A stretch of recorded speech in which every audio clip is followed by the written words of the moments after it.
You're listening to Wiscoholics with Jimmy Christensen. Hey man, I look at the internet. Todd Varney.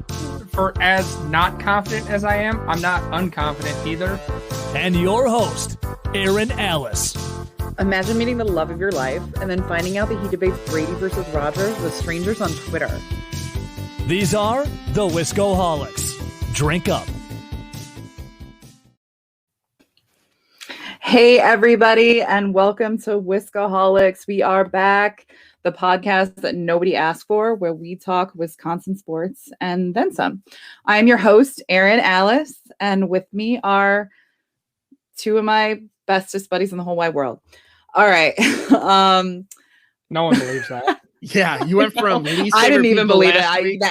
I know. I like how you said it. I didn't even. Yeah. You weren't even going to introduce us. No. You were ready to just move right on. I felt guilty saying my bestest buddies and then saying your guys' names. I honestly couldn't even stomach it. But well, here with you today is myself, Todd Varney, and I got Jimmy Christensen joining me as well. Yes. Oh, hey, Todd, my bestest bud, and then Erin, who's full of shit.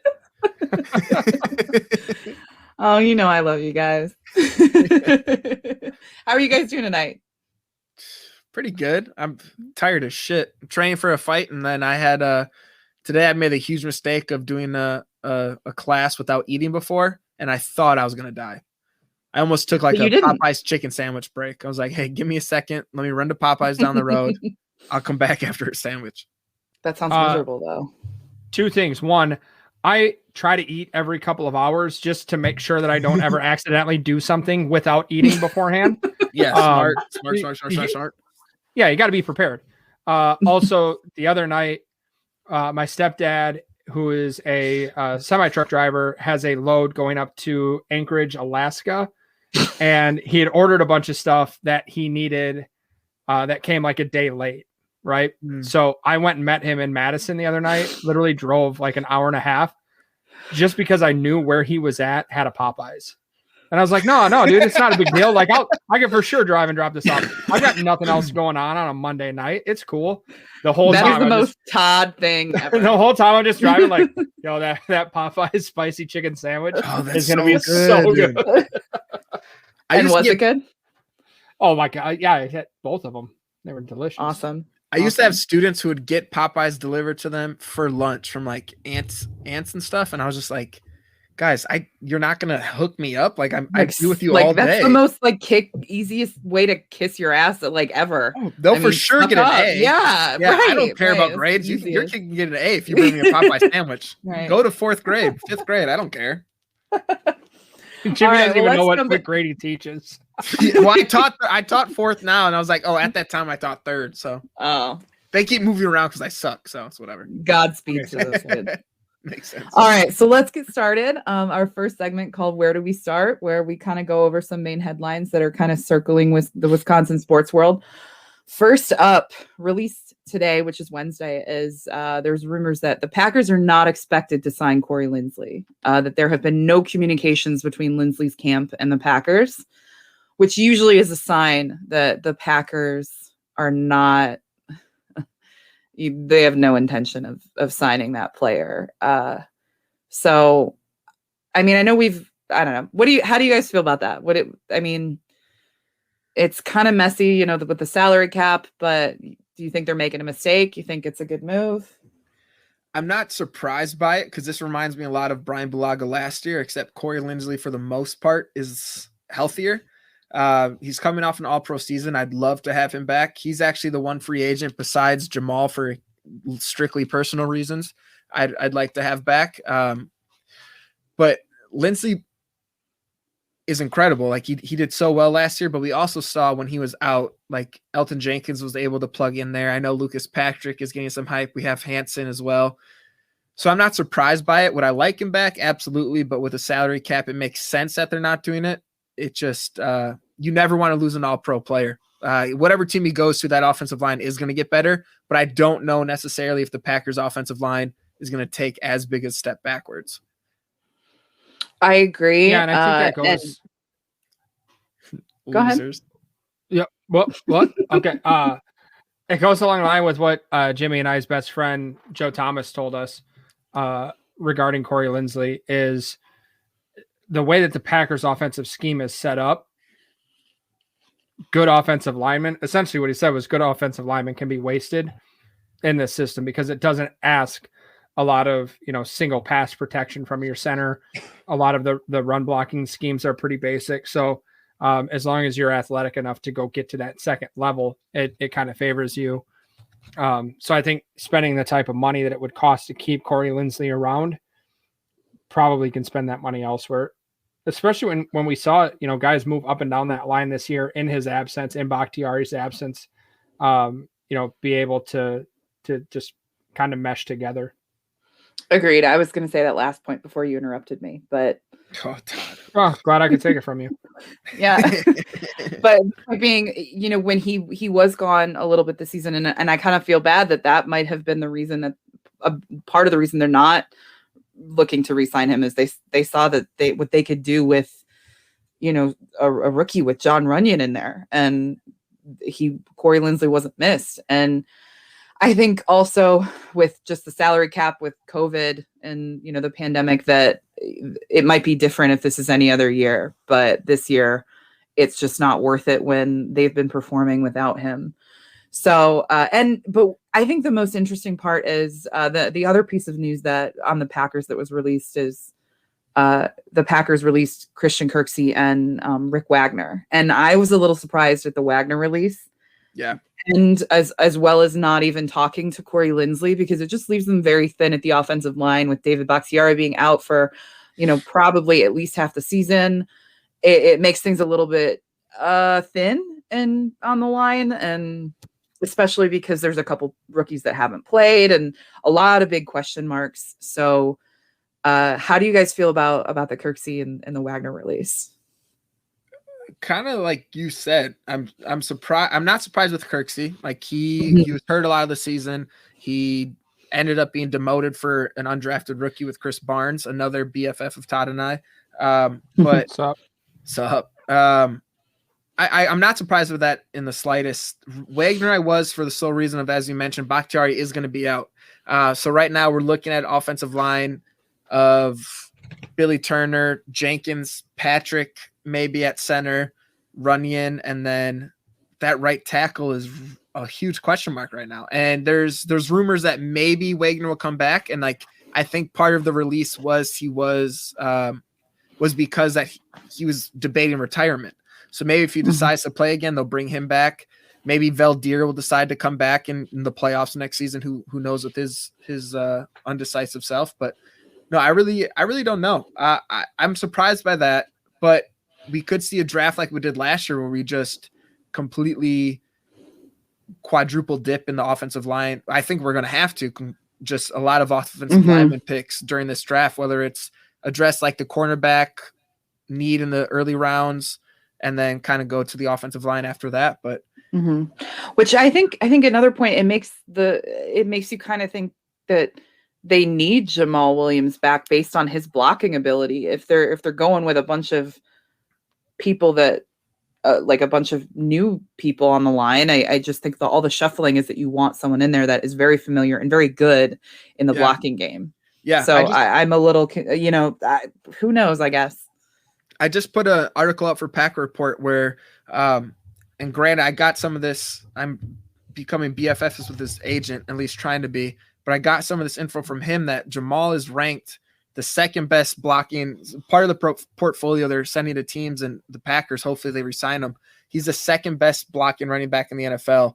And the only person he's behind is Jordan Howard. But the biggest difference between that is Jamal's had over 100 snaps more than Jordan Howard. So he has more plays to like mess up. But in reality, like we've seen it on third down. Like Jamal's the guy to come in and protect Rodgers, and him being in the aging season, it's Brady had his success because Brady's really good, but also the Patriots and the Buccaneers this past year made sure he wasn't on his ass. And that's what we're going to have to do with Rodgers. Who knows how long he's going to be with this team?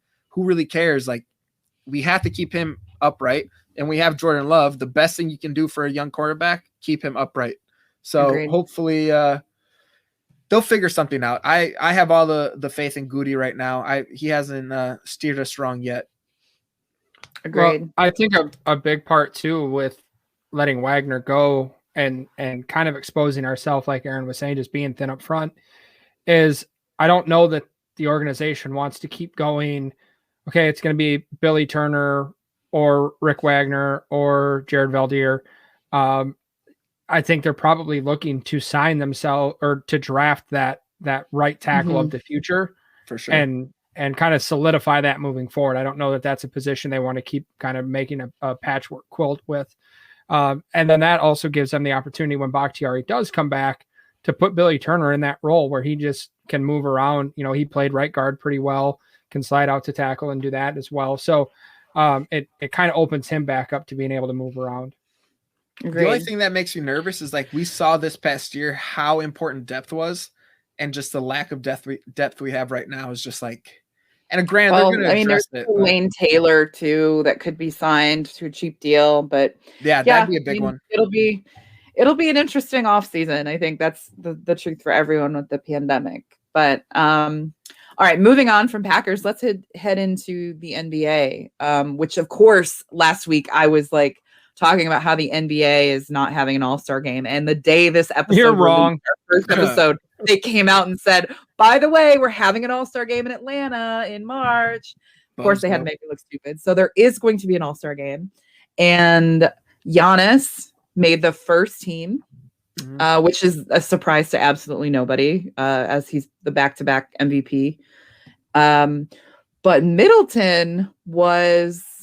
some people are saying he was snubbed, and I mean, I don't know, it's all subjective, and you know, not everybody's watching every single game, but I don't know. I mean, are you guys big Bucks fans, basketball fans, NBA fans? Yeah, go ahead, Todd. I'm not an NBA fan at all. And I actually tweeted out, this was a completely honest tweet that got no response, which was, are the Bucks good or no? I don't know, and nobody responded to me because all I see is like there's a handful of players that everybody hates. Which I mean, Pat Connaughton, everyone hates that guy. He's my dude. He's so hot right now, always. But apparently everybody hates Patty C. I don't know if Chris Middleton, is he good this year? Is he bad? I have no idea. Nobody tells me these things. Well, I mean, they're above average, but they're not doing as well as they've done the past 2 years. But I did hear, and I don't know what this means. It's been a weird 12 months. So yeah. So they've been trying to change their defensive to switching more on screens. Jimmy, is that true? Is that a thing that? Yeah, they've been, because they get to the playoffs. The last couple seasons, and this is actually one of the big things that I know the whole fire Coach Bud's a thing right now, but that's the big thing against Coach Bud is he does super good in the regular season. And we saw this with the Hawks when they had the best record, ended up losing to LeBron. Like when they get to the playoffs, there's not the adjustments that need to be made. And I think this season now they're trying to start making some adjustments. So they've been really focusing on their defense. We've seen they've been able to hit a lot of open three. Opposing teams have been able to hit a lot of open threes, which is the NBA right now. Like people are right. Steph Curry has completely changed the NBA. The team isn't as good as they have been, like Erin just said, the last couple seasons. They have some growing pains. They're on a 3-game win streak right now, but they also just lost 4 or 5 in a row previously. So it is a little bit different. But to go to what you asked about Chris Middleton, he's really good. Like he's our number 2 guy. He has games where he's dominating, but I'm looking at the Eastern reserves right now, and it has Jaylen Brown from the Celtics averaging 25.5 points, 50% shooting, 41 from 3. James Harden, he's not better than James Harden. Zach LaVine is having a great season right now, 28 points a game.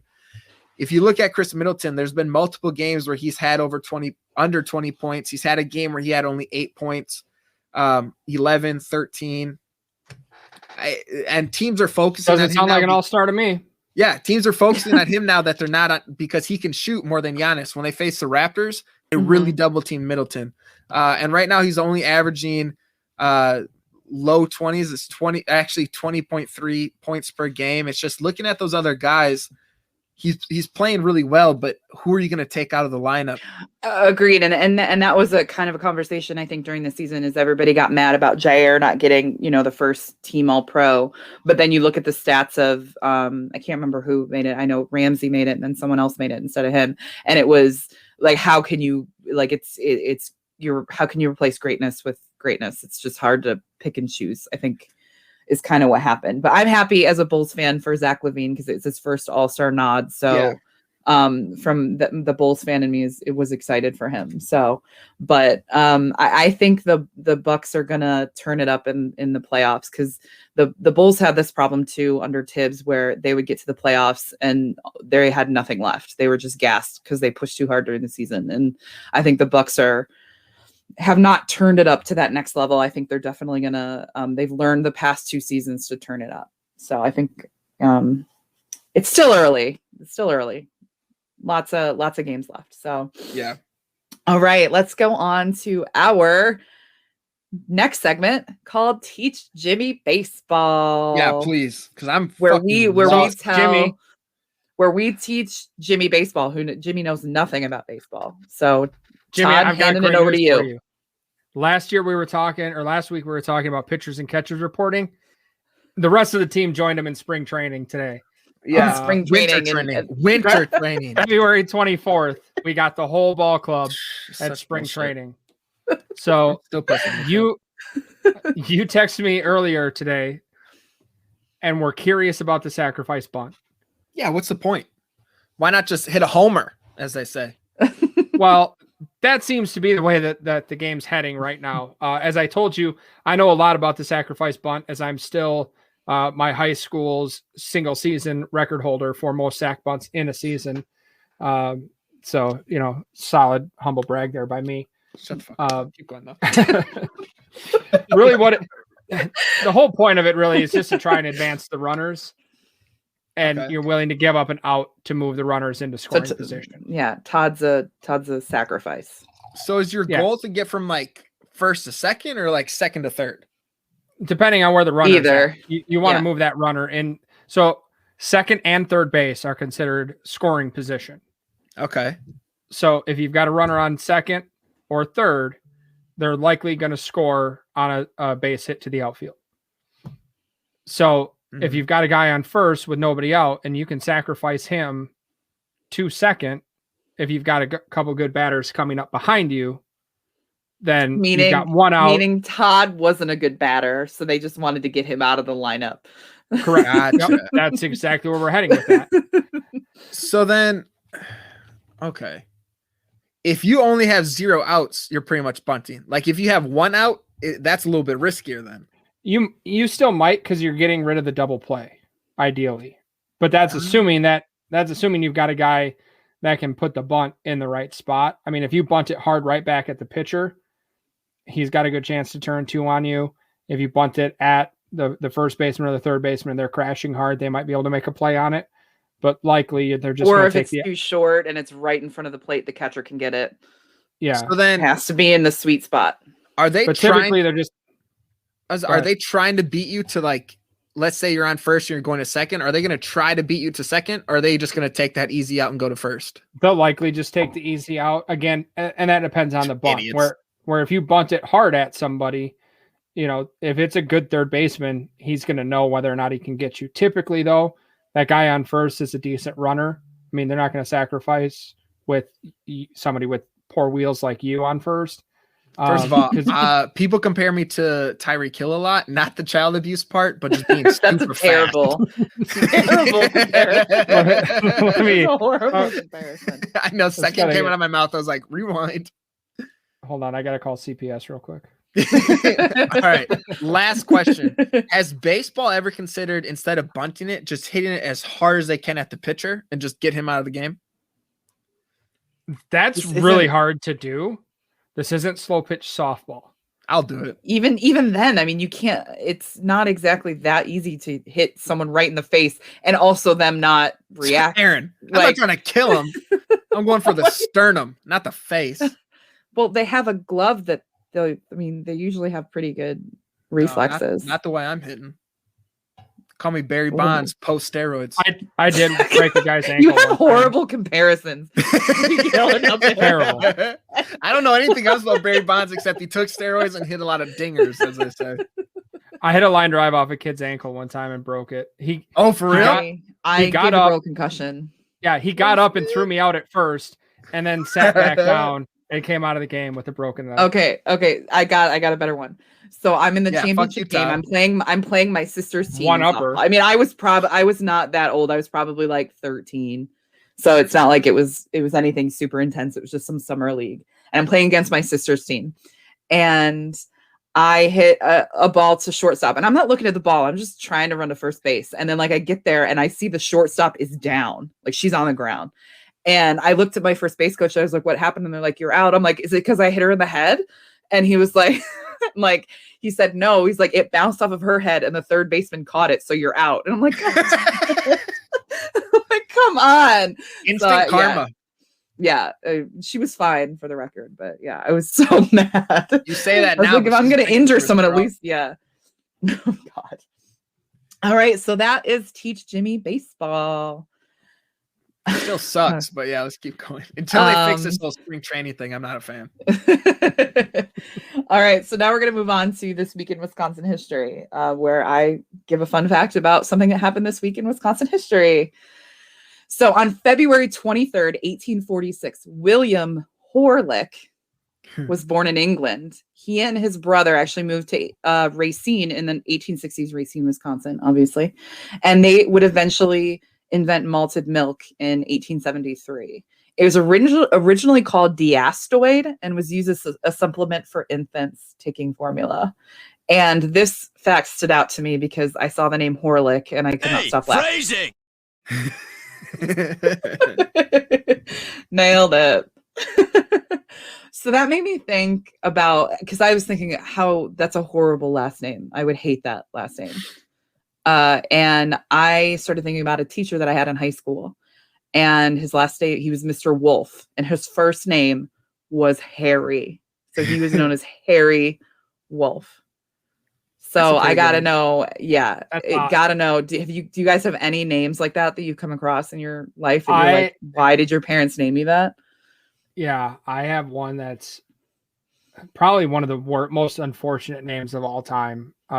It's Jimmy Christensen. Yeah, that is fucked up.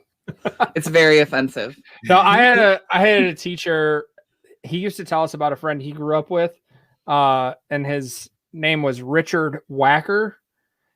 That seems almost too convenient for a junior high teacher to have to his talk name's about. Dick Whacker. Yeah. So Dick I Whacker. didn't fact check this. We didn't have Google back in the late 90s. But Jeez. that was a thing. That's the best one I've probably heard. Dick Whacker. Because it sounds realistic, because it's not like Dick Jerk or something like that. Like it sounds like Whacker sounds like it could be someone's last name. But why you would name your child Richard? Mm-hmm. Like know what you're doing.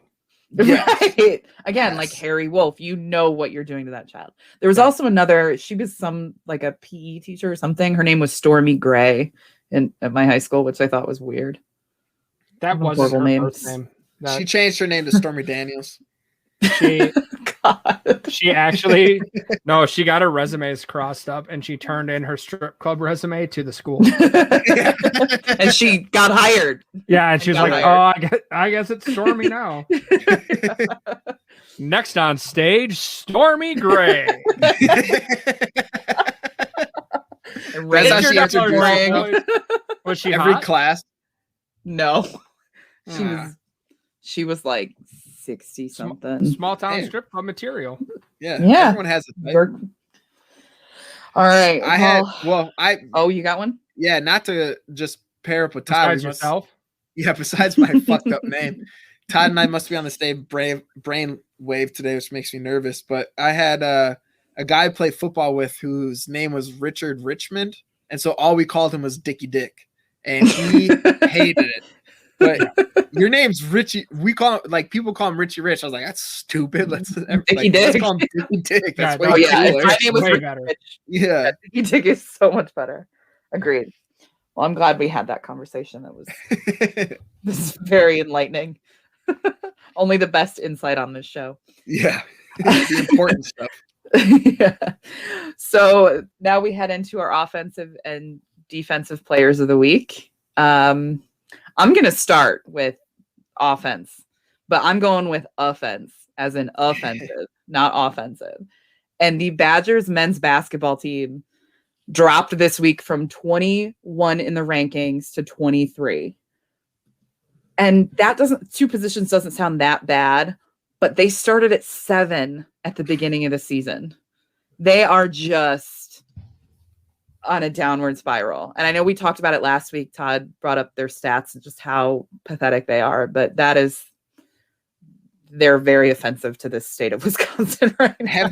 Have they run out of just tall, unathletic white guys to put on their court? Like, I just don't understand. Well, what the problem is, it's almost, they remind me kind of the Giants with Tom Coughlin, is the fire guard talk needs to start, because it seems like every year they go through this slump where they play bad and everybody's like, Greg Gard's terrible, you got to fire him. And then all of a sudden they go on a run and get into the tournament and do some damage, at least look a little bit impressive there.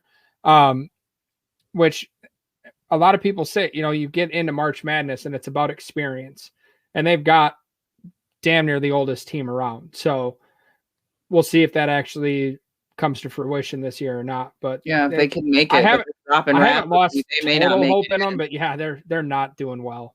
No, yeah, it's Do you think players are going to stop going there for the lack of NBA success that the team puts out? Are you saying Frank Kaminsky is not having a great career? I'm not going to say that exactly, but I would say he sucks in the NBA. Sam Decker is in Russia, I think so.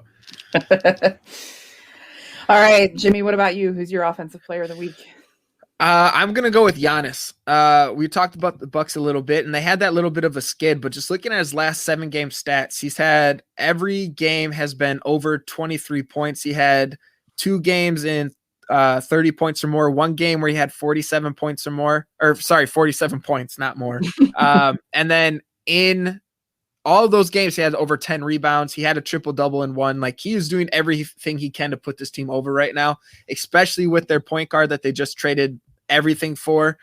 Drew Holiday, like, he's battling COVID, so he's in the COVID protocol, working his way back in. So he's really stepped up a lot these last few games, and that's what you expect out of the back-to-back MVP. And there's no ounce of surprise in me, but it's just nice to see the guy that just signed an extension is still just working his ass off to put the Bucks in the best position possible. And hopefully, as the season progresses, as you've mentioned before, it's a long-ass season, so hopefully they start putting some wins back-to-back and can kind of get back into that dominant position they have been the last few years.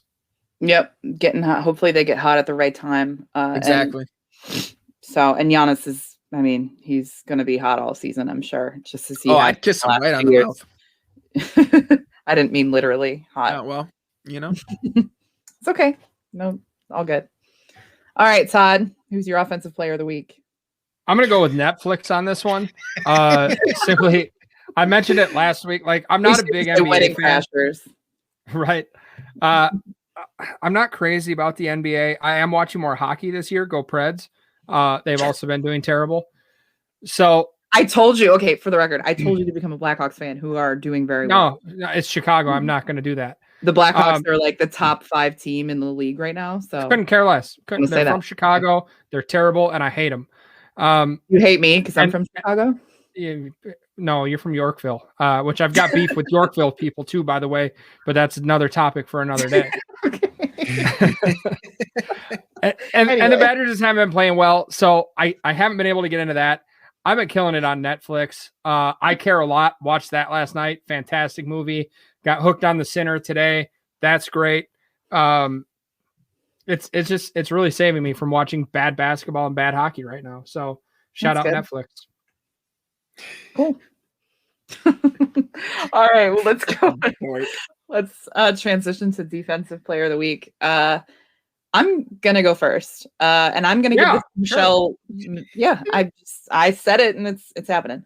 I'm gonna give it to Michelle Wee because she had a fantastic response to a very sexist story that was told about her. And if you don't know what I'm talking about, just Google it because I'm not gonna get into all the details. But she had a fantastic response in the best way that I think a woman in sports could have. And so shout out to her for defending herself because it was a pretty badass moment. So yeah. All right, Todd, who's your defensive player of the week? I'm going to go with Gold Glover Lorenzo Cain. As I mentioned already, everybody is reported to spring training. Baseball is happening. I'm excited for it. Spring training is upon us here in late February. Catch the fever. Yeah, this is bullshit.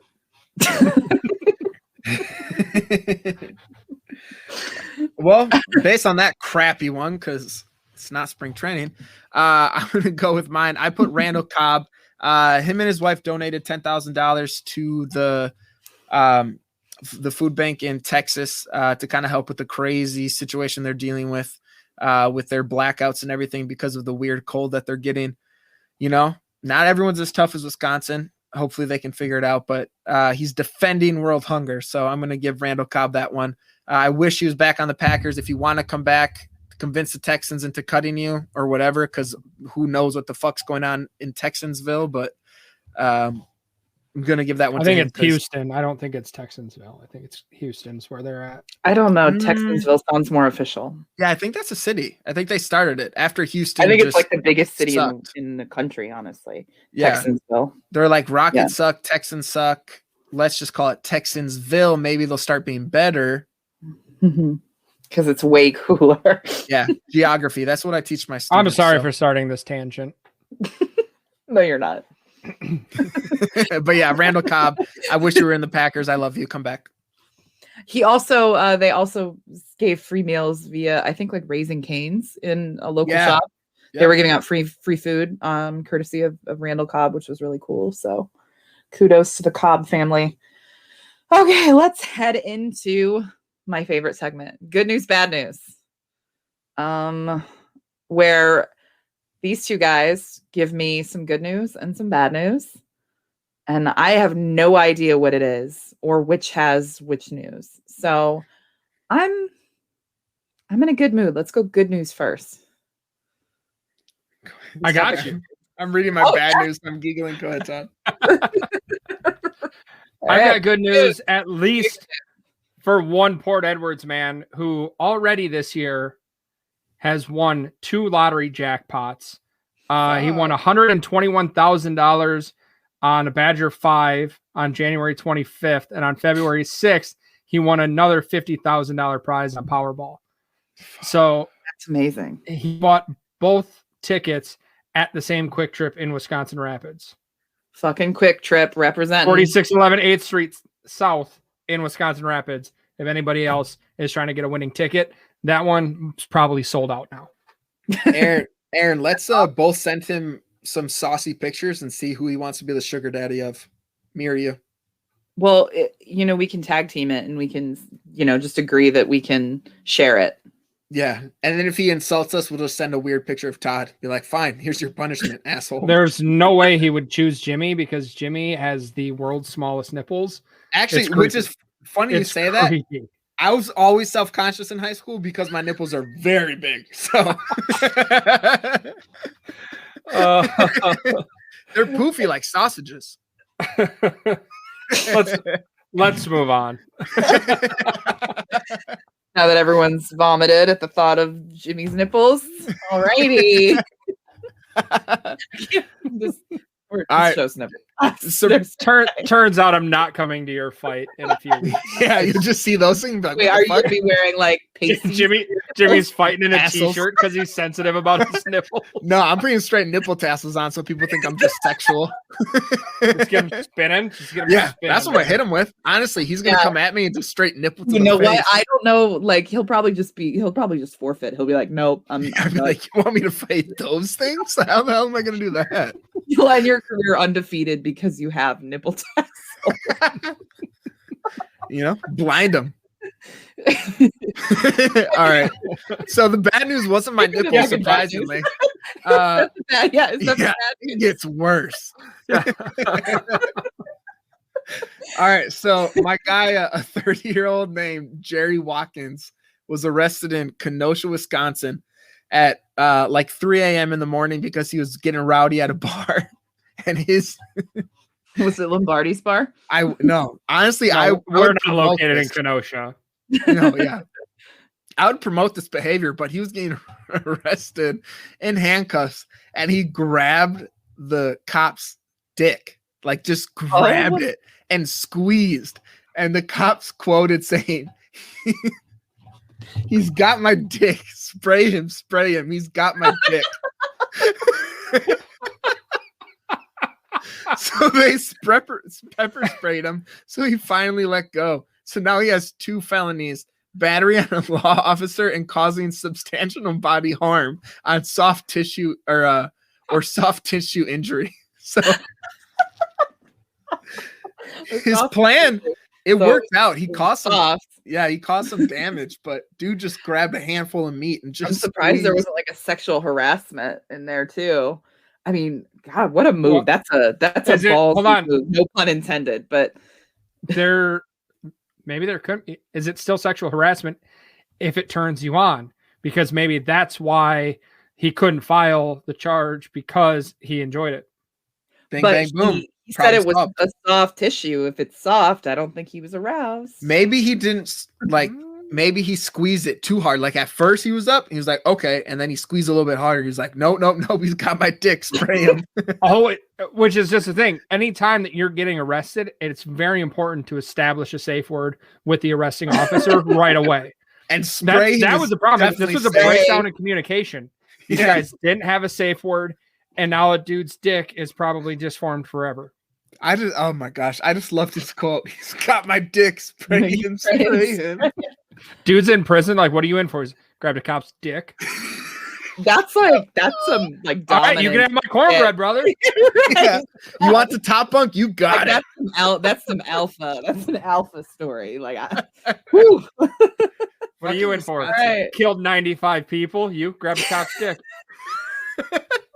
Go ahead, man. Go ahead. No, it's you. Did you jerk him off? No, just fucking squeeze, man. Anyway. It's a sports podcast, by the way. We're just talking about squeezing cops' dicks. It's been a good 2-episode run we had here. Can't wait to get canceled. Yeah, great. We're gonna get canceled in our personal lives, not just on this show. For real. My wife might leave me finally, as Todd's been hoping for. So all because of this episode. I can't believe she's still there. Yeah, I've been trying, but I'm just too lovable. So have I. I'm texting her daily. That's your problem. Start sending pictures of other people. Well, you David think the ones I'm sending her myself aren't good enough? I don't want to say that. No. But you can't compete with these sausage nipples, man. Yeah, you got to step up your nipple game, Todd. Yeah. Start grabbing optics. No. Anyway, those aren't things I'm going to do. Moving on. That was a great segment. We move on to our final segment called Love Hate, where we we give our love hate opinions on various topics. And this week, I totally butchered that. But this week we're doing free agents, and keeping in mind that if the Packers could make their salary cap work is how I understand we're approaching all of these names. Because obviously this is a weird year, but there's a lot of big names this season, and we're going to talk if we love or hate them with the idea of them with the Packers. So number 1 is Marvin Jones. What do you guys think? Love, hate? Todd, I don't know if you pointed at me or if you raised your hand. Yeah. Okay. No, go ahead. Because you did this. I was like, is that a point or a raise? I'm glad you guys can't see us. Yeah, just I'm gonna go with Love, and the reason I hate this is because Jacob shared this, and I hate agreeing with things he shares. But I think he plays a perfect role as the number 2 guy. He comes in, he knows his spot. He's not gonna be the number 1 guy. That's Devontae Adams. Anyone that comes in, Devontae Adams is our guy.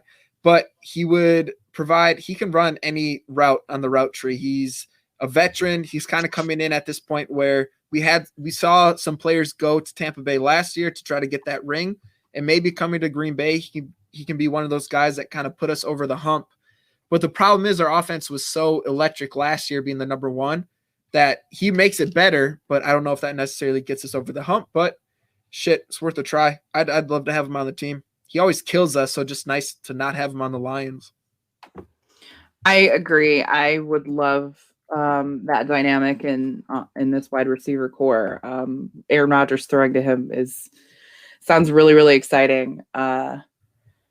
So I'm gonna 100% agree with you that I love the idea of Marvin Jones being a Packer, and there's something sweet about potentially giving new life to an NFC North foe.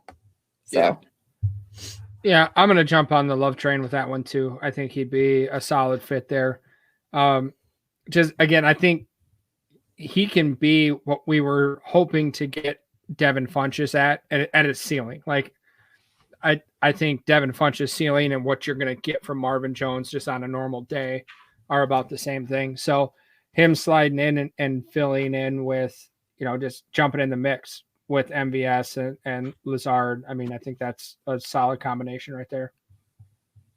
Yeah, agreed. And I like the comparison to Funchess. I think that's a good one. Funchess' ceiling is what we're essentially getting. Yeah. That's your compliment for the month. So enjoy it. Nice. So next we have Will Fuller. The Packers almost traded for him during the season. Everybody wanted him. And then like a few weeks later, he ended up getting suspended for 6 games for their substance policy. So I'm going to go ahead and say hate. Because I don't know. There's something about Packers Twitter when they get all excited about someone and it's not necessarily reasonable. And then this, like, nobody could have given 2 shits. And then the second the idea of Will Fuller happens, everybody's like convinced that it's going to happen and need it to happen. And the second it didn't happen, everybody wanted, to burn our front office to the ground. And so now it has soured Will Fuller in my mind. Because I want to just forget that entire thing happened. So I will pass just to spite Packers Twitter. That's how much I hate that hellhole. By the way, today is my 12-year anniversary on Twitter. So oh, happy anniversary. Thank you. All right, Todd, what about you? I'm torn on this one because I think with his suspension, he could be one of those guys that is looking to take a lower prove-it deal, hoping to hit free agency next year when the cap goes back up and capitalize on that. However, I don't know that he does anything better than guys we already have. I mean, we saw what MVS can be as a deep threat. And I think that's where Will Fuller really stands out, is as a deep threat. And I would prefer having MVS do it. So I'm going to have to go hate on this one, I think, as well. Damn it, Todd. I'm agreeing with Jacob and Todd in the same fucking day. What's up? I'm gonna have to go the same thing. He doesn't do much over MVS. He has a better lower level routes compared to MVS, who's predominantly a deep threat. But Will Fuller, the big thing with him is after watching like Kevin King, and I know this is defense right now, but Kevin King, Raven Green, the injuries. He's a player like that. He's been injured every season. This past year, I know he wasn't injured as much, but like he had that suspension, which won't happen again. But it's not worth it to me at this point. We already have the number 1 offense. Bringing in a number 1 receiver from another team into our offense, you don't really know how him and other receivers will mesh. People kind of need to know their role. I don't love this one. So yeah, I'm gonna have to go hate. Agreed. And I think also him following Marvin Jones, we just talked about how exciting and dynamic Marvin Jones could be. And then looking at, like, in comparison, he would be so much better than Will Fuller. And so I think that the comparison is kind of there's just no comparison. Okay, this next one, which still leaves a little bit of a bad taste in my mouth, but Shaq Barrett. Hey, we have Preston, or not Preston, we have Zadarius. Preston will likely be off the team just to save $12 million as a post June 1st cut, but we have Rashawn coming up right now where he outproduced Preston Smith with less snaps last year. Like, he needs to increase that load. We bring in Shaq Barrett, it's going to diminish that. The one benefit would be kind of lessening the load on Zadarius, but I want him on the field as much as possible. I don't like this one. I don't think is a fit for the team, especially at the price he's going to come at. I think there's better options to kind of bring in as that third edge rusher behind those two. But so, yeah, I'm going to have to go hate on this one. I'm torn on this. I think any other year I would say yes, but it being a COVID year, I think I'm going to say no because he's going to be very expensive. But I just don't think it'll be worth the money. Like you said, we could find somebody else or draft somebody that could potentially fill that, kind of spot. So I think just based on his price tag, I'm going to say no. It would be, we already have way too much money tied up in only a handful of players. We need to spread the wealth a little bit more. Yeah, and that's the only reason I'm going to go with hate on Shaq Barrett is looking at extending Devontae and then re-signing Jair next year. I think those are the two most important things right now. Aside from that, I think Shaq Barrett is one of those talents in this situation that you kind of handcuff the organization going forward to get him added on there. We saw what a pass rush can do, as far as lightening the load on the secondary, as well as just making life hell on quarterbacks. And I think pairing him with Rashawn Gary, with Zadarius Smith, with Kenny Clark, I don't see a way that defense isn't absolutely fantastic. So other than, losing those guys that I mentioned, I'm going to have to go hate. Right. Like, kind of like I said, just if it's any other year, I would be all over that. But this year I can't, I don't want them to do it. Levante David. Toddeth?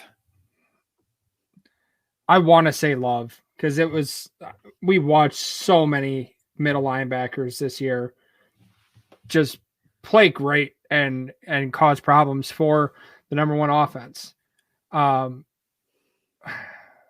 But like what I assume Goody is thinking here too, I like our middle linebackers. I like Chris Barnes. I like Kamal Martin. I think they'll probably go find another guy, either just a lower level guy in free agency or go draft another dude to try and step in. So I'm gonna go hate just again based on what the price tag is gonna be. And I love the guys we got. I'm gonna agree and go hate. Just based on, again, the price tag. I want to reiterate, I don't. While I would love them to draft a linebacker, there's a part of me that really wants a veteran to bring in because we have two.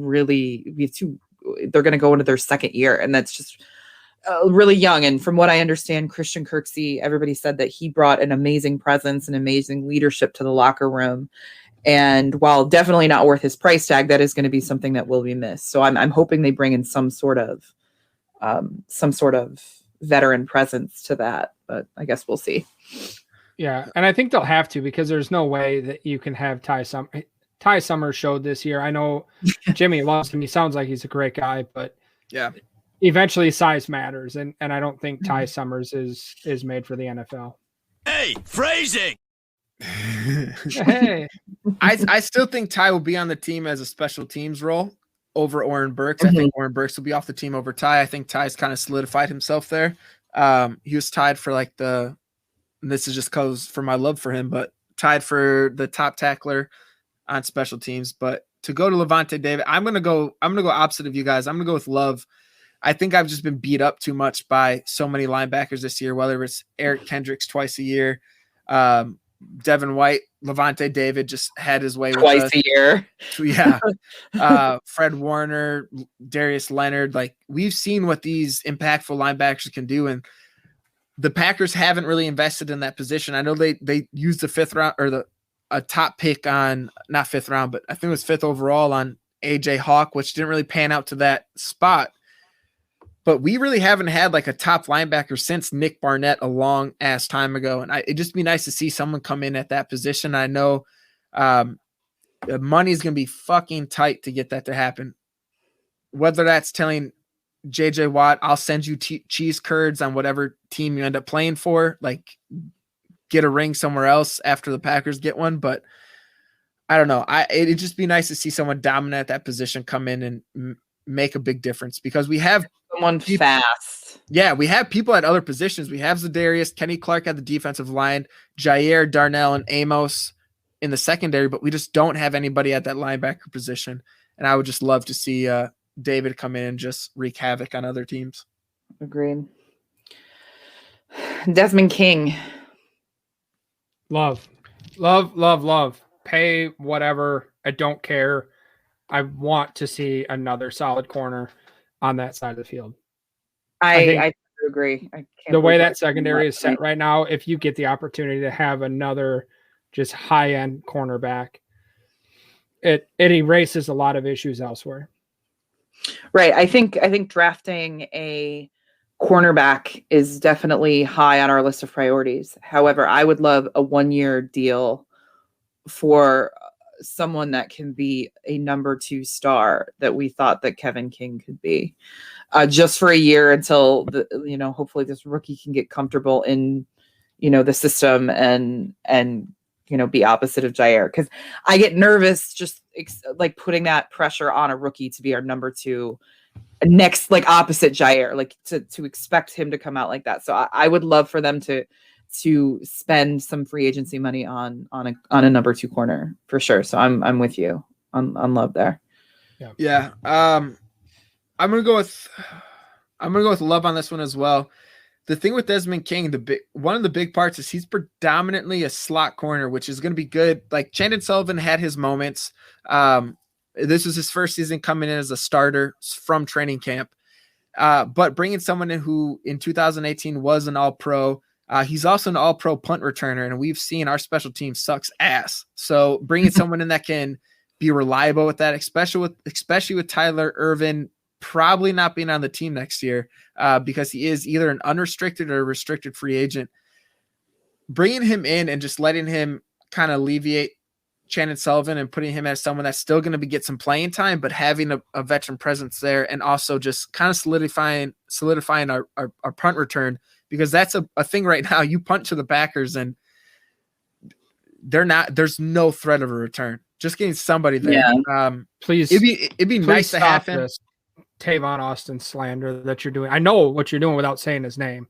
You're coming at my guy Tavon, and I don't appreciate it. First of all, I would never come at your guy Tavon, because you guys know I got a Rams jersey behind me, Marshall Faulk, my guy. I would never insult Tavon, but he is not living up to the hype of a special teams person as we hoped. I'll never get over that punt sailing over his head where he could easily caught it and bounce for 15 yards behind him. That pissed me off so much. And we have a late addition to this list. All right. The one, the only, the reigning MVP, Mitchell Trubisky. Sign him. Yep. Fuck Give him Rodgers. all the money.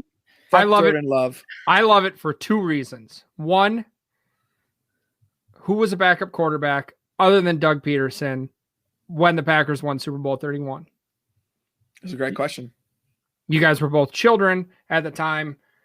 It was Jim McMahon, former Bears quarterback. So I want to bring him in just because history says if you got a Bears quarterback as your backup, probably going to win a Super Bowl. The other reason I want to do that, the other reason I want him there is because I lost the beer bets I have to wear a Trubisky jersey to training camp next year. And if he's playing for the Packers, I can make that a Packers jersey still. So let's get him. I cannot wait until you have to wear that jersey. Yeah, I don't know how he got. I thought he was supposed to be wearing a tutu. Like, how did that not happen? We went back. We watched the tape. It was not in there. No, we talked. It was in a previous episode that it was agreed to on the tutu. It was not agreed to. And Chris Barnes, there was no mention made. And Chris Barnes was a ruler. I think we need to talk to Chris Barnes and clarify that. Is a tutu even better? I think he would agree. We'll have it's already set. It's done. It's set. We'll have our people talk to his people. So it's gonna have to be a tutu. You got to do something humiliating. This is why you don't bet $5. I'm gonna have to wear a Bears jersey. That's not humiliating enough. That's not near. No, it's not. It's not. No. Okay. Anyways, that was our show. Great. For the three people still listening. I know we're all they all left after the cop dick crap. I don't think they made it that far, to be honest. They left after the Jimmy sausage nipples. God, how are we allowed to do this show? I don't even know. I don't know. Let's wrap it up. All right, to anyone still listening, thank you so much for listening to the second episode of Wiscoholics. We may or may not be here next week. Who the hell knows? We might be canceled. Yeah. Where can the folks find you, Jimmy? You can find me on Twitter at Jimmy_C08. Article coming out for Packer Report here and there, and then I'll be at Game On Wisconsin doing random stuff. We'll have some Lombardi's Bar coming out once a month starting in March. I have a segment I'm starting on Sunday, which I'm really excited about. I'll be talking to some random strangers on the street, seeing what they'll do with the Packers. GM on the street. Talking to strangers on the street.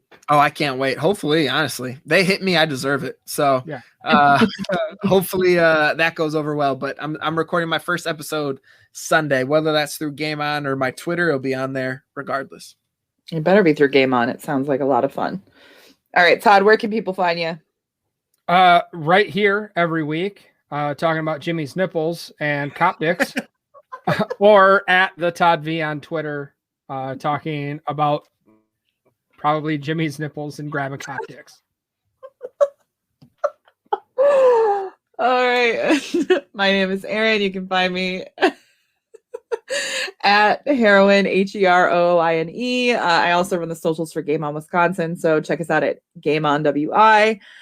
And I've got some other projects that, well, they won't be starting for a couple months, but there's some other stuff in the works. So thank you guys for listening. If you were still here, we appreciate you, and we will see you next week.